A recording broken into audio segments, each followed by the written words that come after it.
বিরোধী রাজনৈতিক শক্তি ও ভিন্নমত দমনে গুমকে ব্যবহার করা হয়েছে। 253 জনের গুমের প্রমাণ মিলেছে গুম কমিশন।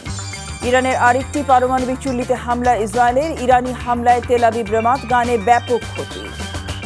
জুলাই ঘোষণা ও সনদ প্রণয়ন ছাড়া নির্বাচনে যাবে না এনসিপি। নাহিদ নির্বাচনী রোডম্যাপ ঘোষণায় সরকারের সমালোচনা।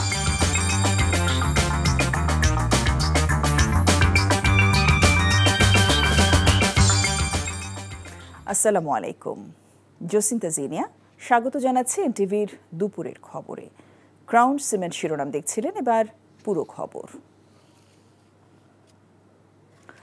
গুম রাজনৈতিক উদ্দেশ্য প্রণোদিত দমন যন্ত্র উল্লেখ করে গুম কমিশন বলেছে, জঙ্গিবাদ বিরোধী প্রচারণাকে ঢাল হিসেবে ব্যবহার করে বিরোধী মতকে দমন করেছে শেখ হাসিনা সরকার। এখন পর্যন্ত গুমের 1850টি অভিযোগের মধ্যে 253 জনের গুমের প্রমাণ মিলেছে। গুম সংক্রান্ত তদন্ত কমিশনের দ্বিতীয় অন্তর্বর্তী প্রতিবেদনে বলা হয়েছে, বিরোধী রাজনৈতিক শক্তি দমনে গুমকে হাতিয়ার বানিয়েছিল শেখ হাসিনা। যারা গুমের শিকার হয়েছেন, ফেরত এসেছেন, তাদের মধ্য থেকে গুম কমিশনে 1850 জন অভিযোগ করেছেন। এসব অভিযোগের মধ্যে 253টি গুমের ঘটনার তথ্যভিত্তিক প্রমাণ পাওয়া গেছে বলে জানিয়েছে গুম কমিশন। বৃহস্পতিবার গুলশানে কমিশনের কার্যালয়ে সংবাদ সম্মেলনে এসব তথ্য জানান বিচারপতি মইনুল ইসলাম চৌধুরী। তিনি জানান, এখনও গুমের শিকারদের মধ্যে 131 জনের সন্ধান ও উদ্ধারের জন্য আইজিপি বরাবর তথ্য পাঠানো হয়েছে। ব্যাপারটা মোটেও এমন নয় যে একটি জঙ্গিবাদ দমন অভিযান 2-1 অসাবধানী কর্মকর্তা কর্মচারী কর্তৃক কিছু মানবাধিকার লঙ্ঘন এর ঘটনা ঘটে গেছে, বরং এটি ছিল একটি রাজনৈতিক উদ্দেশ্য প্রণোদিত দমনযন্ত্র যা জঙ্গিবাদ বিরোধী প্রচারণাকে ডাল হিসাবে ব্যবহার করেছে। আমাদের কাছে দাখিলকৃত 81% অভিযোগ জীবিত ভিকটিমদের হলেও 19% অভিযোগ ফেরত না আসা ভিকটিমদের। এবারের প্রতিবেদনে আমরা গুম অবস্থা হতে ফিরে না আসা এমন 12 জন ভিকটিমের বিষয়ে অগ্রগতি তুলে ধরেছি, যাদের বিষয়ে প্রাথমিকভাবে অনুসন্ধান সম্পন্ন হয়েছে এবং তাদের গুমের জন্য কারা দায়ী তা প্রাথমিকভাবে আমরা শনাক্ত করতে পেরেছি।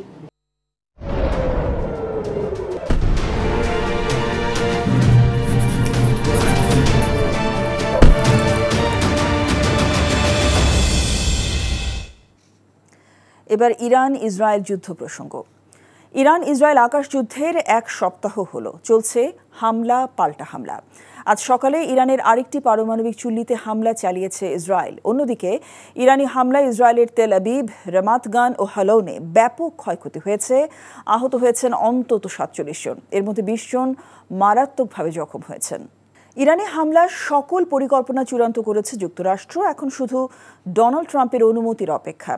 যুদ্ধ কিংবা শান্তি, ট্রাম্প যে নির্দেশই দেখ তা কার্যকর করতে মার্কিন প্রতিরক্ষা সদর দপ্তর পেন্টাগন প্রস্তুত বলে জানান দেশটির প্রতিরক্ষা মন্ত্রী। চলমান সংকট নিয়ে শুক্রবার জরুরি বৈঠকে বসবে জাতিসংঘের নিরাপত্তা পরিষদ। জুলাই ঘোষণা ও সনদ প্রণয়ন ছাড়া নির্বাচনে যাবে না জাতীয় নাগরিক পার্টি এনসিপি। দলটির আহ্বায়ক নাহিদ ইসলামের দাবি, পুরনো বন্দোবস্তের সঙ্গে চলা দল ও গোষ্ঠী তাদের চেপে ধরতে চাইছে। সংস্কার চূড়ান্ত না করে নির্বাচনী রোডম্যাপ ঘোষণায় সরকারের সমালোচনাও করেন তিনি। নিয়ামুল আজিজ সাদেকের রিপোর্ট।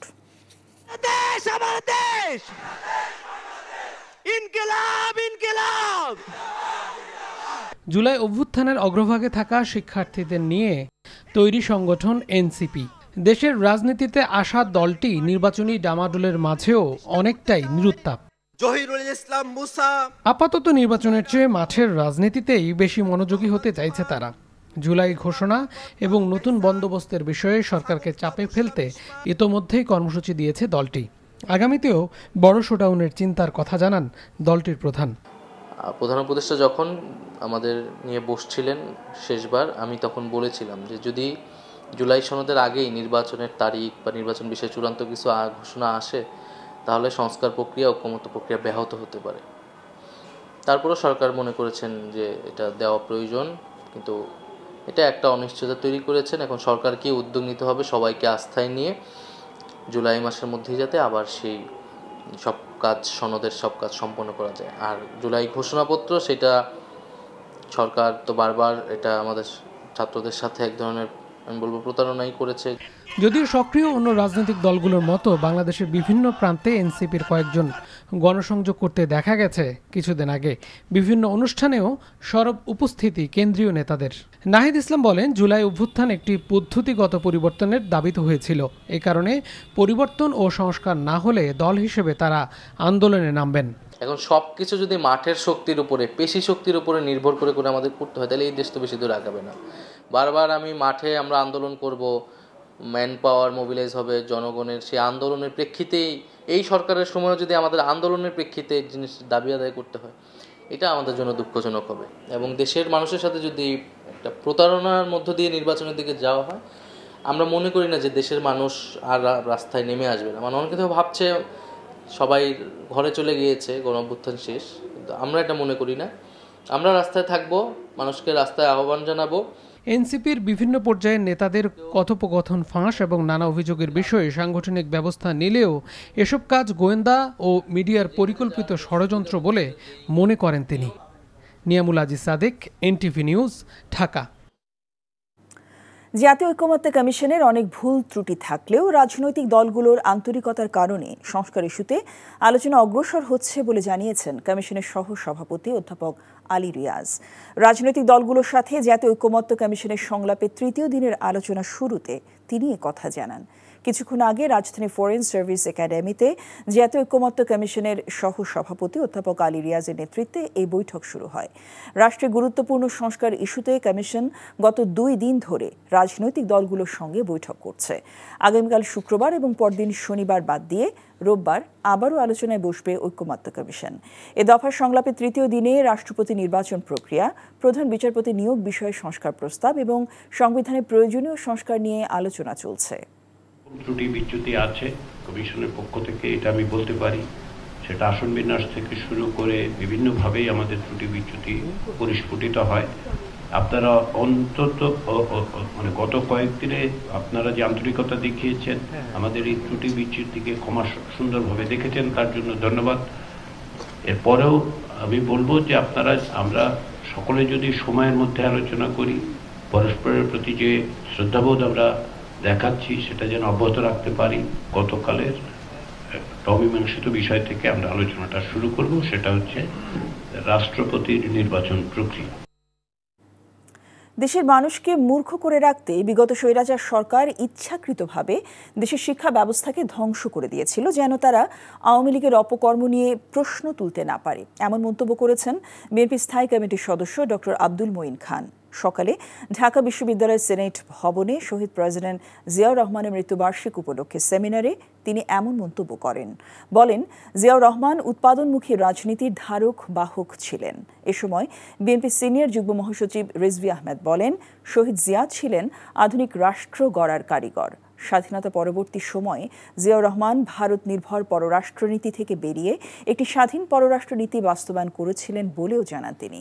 সেমিনারে বক্তারা জিয়াউর রহমানের শিক্ষা দর্শন ও কর্মসূচি নিয়ে বক্তব্য রাখেন। শত সমালোচনা উপেক্ষা করে মেয়র পদের শপথের দাবিতে ইশরাক হোসেনের কর্মসূচিকে আত্মঘাতী হিসেবে দেখছেন বিশ্লেষকরা। এতে নিজের রাজনৈতিক ক্যারিয়ারের হুমকিতে ফেলছেন বলে মত তাদের। স্থানীয় সরকার বিশেষজ্ঞ তোফায়েল আহমেদ মনে করেন, ইশরাকের ইস্যুতে ভুল আছে অন্তর্বর্তী সরকারেরও। নগর বিশেষজ্ঞদের মতে, নগরবাসীর সেবা বিঘ্নিত করে এমন আন্দোলনের যৌক্তিকতা নেই। নাজিবুর রহমান জানাচ্ছেন বিস্তারিত।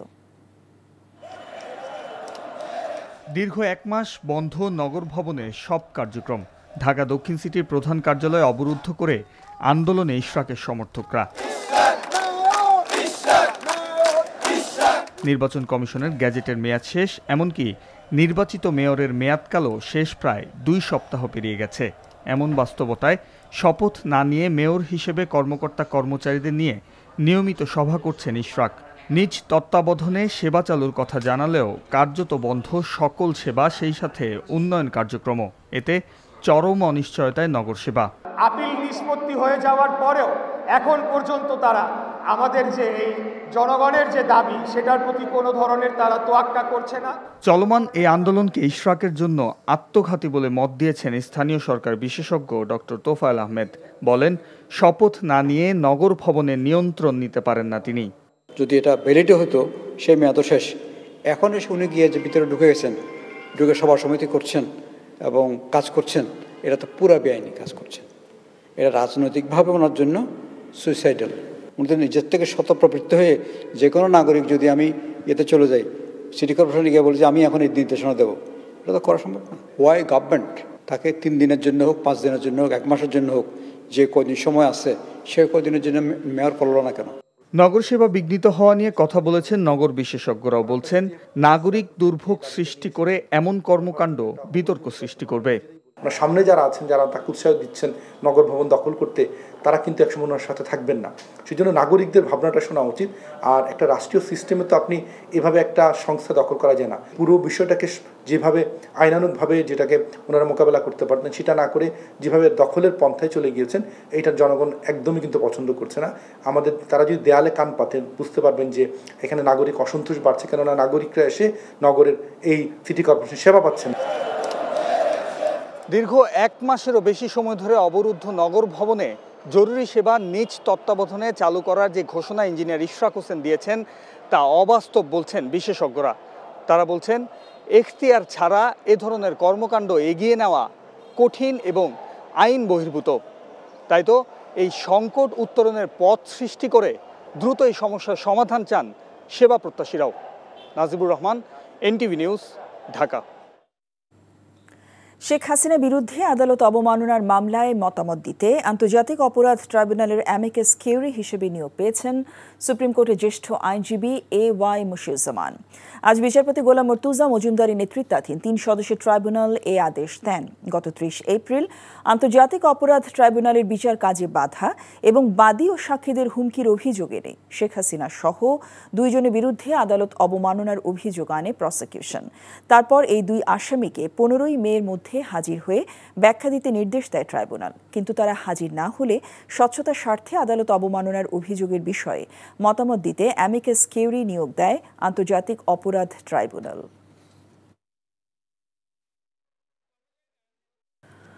মার্কিন উপ-পররাষ্ট্রমন্ত্রী ক্রিস্টোফার ল্যান্ডোর সাথে সাক্ষাৎ করেছেন জাতীয় নিরাপত্তা উপদেষ্টা ডক্টর খলিলুর রহমান। দেশটির রাজধানী ওয়াশিংটন ডিসিতে পররাষ্ট্র মন্ত্রণালয়ে এই সাক্ষাৎ অনুষ্ঠিত হয়।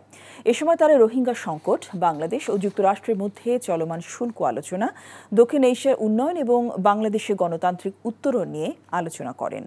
বাংলাদেশের জন্য এক গুরুত্বপূর্ণ সময়ে দায়িত্ব নেওয়া অধ্যাপক ইউনূসের নেতৃত্বে প্রশংসা করেন ক্রিস্টোফার ল্যান্ডো। সেই সাথে বাংলাদেশের প্রতি মার্কিন যুক্তরাষ্ট্রের অব্যাহত সমর্থন পুনর্ব্যক্ত করেছেন। এছাড়া ডক্টর খলিল আলাদাভাবে বৈঠক করেন সহকারী মার্কিন বাণিজ্য প্রতিনিধি ব্র্যান্ডন লিঞ্চের সাথে।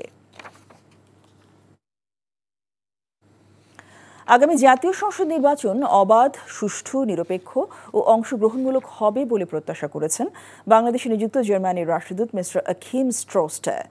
দুপুরে মগবাজারে বাংলাদেশ জামায়াত ইসলামীর কেন্দ্রীয় কার্যালয়ে দলটির আমির ডক্টর শফিকুর রহমানের সঙ্গে বৈঠক শেষে এসব কথা জানান তিনি। বলেন, বাংলাদেশের গণতন্ত্র উত্তরণ ও শিক্ষা, চিকিৎসা সহ বাণিজ্যিক উন্নয়নে পাশে থাকবে জার্মানি। গণতান্ত্রিক স্থিতিশীলতার জন্য সাউথ আফ্রিকা ও রুয়ান্ডাকে অনুসরণ করে রিকনসিলিয়েশন করার প্রস্তাবও করেন তিনি। বৈঠকে দুর্নীতিমুক্ত ইনসাফ ভিত্তিক দেশ গড়ায় জামায়াতের বিভিন্ন কার্যক্রম তুলে ধরার কথা জানিয়েছেন দলের প্রচার সম্পাদক মতিউর রহমান আকন্দ।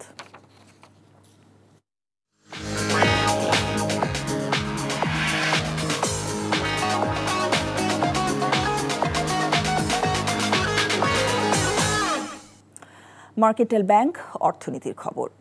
দুর্যোগপূর্ণ আবহাওয়ায় চট্টগ্রামের মহেশখালীর গভীর সমুদ্রের ভাসমান টার্মিনাল থেকে এলএনজি সরবরাহ বন্ধ থাকায় চাঁদপুরে 20,000 আবাসিক গ্রাহকের গ্যাস সরবরাহ বন্ধ রয়েছে। এতে চরম ভোগান্তিতে পড়েছেন তারা। গ্রাহকরা জানান, গতকাল সকাল থেকে রাত পর্যন্ত গ্যাস সরবরাহ কমতে থাকে, কিছু সময় বন্ধ থাকে গ্যাস সরবরাহ। আজ সকাল থেকে পুরোপুরি বন্ধ হয়ে যায় গ্যাস সরবরাহ। বাখরাবাদ গ্যাস ডিস্ট্রিবিউশন কোম্পানি এক বিজ্ঞপ্তিতে জানায়, দুর্যোগপূর্ণ আবহাওয়ার কারণে কুমিল্লা, ব্রাহ্মণবাড়িয়া, চাঁদপুর, নোয়াখালী এবং লক্ষ্মীপুরে গ্যাস সরবরাহ হ্রাস পেয়েছে। আবহাওয়া অনুকূলে থাকলে দ্রুত গ্যাস সরবরাহ স্বাভাবিক হবে বলে জানায় তারা। খবর শেষ করছি, তবে যাবার আগে ক্রাউন সিমেন্ট শিরোনামগুলো আরেকবার। বিরোধী রাজনৈতিক শক্তি ও ভিন্নমত দমনে গুমকে ব্যবহার করা হয়েছে। 253 জনের গুমের প্রমাণ মিলেছে গুম কমিশন। ইরানের আরেকটি পারমাণবিক চুল্লিতে হামলা ইসরায়েলের। ইরানি হামলায় তেল আবিব রামাদগানে ব্যাপক ক্ষতি। জুলাই ঘোষণা ও সনদ প্রণয়ন ছাড়া নির্বাচনে যাবে না এনসিপি। নাহিদ নির্বাচনী রোডম্যাপ ঘোষণায় সরকারের সমালোচনা। এই ছিল দুপুরের খবরে। এই খবরের ভিডিও সহ আপডেট জানতে ভিজিট করুন এনটিভি অনলাইন www.ntvbd.com। এছাড়াও এনটিভি জনপ্রিয় সব অনুষ্ঠান ও খবরের আপডেট জানতে ভিজিট করুন আমাদের ইউটিউব ভেরিফাইড ফেসবুক পেজ। 5টা দেশের খবর দেখার আমন্ত্রণ রইল। সবাইকে ধন্যবাদ।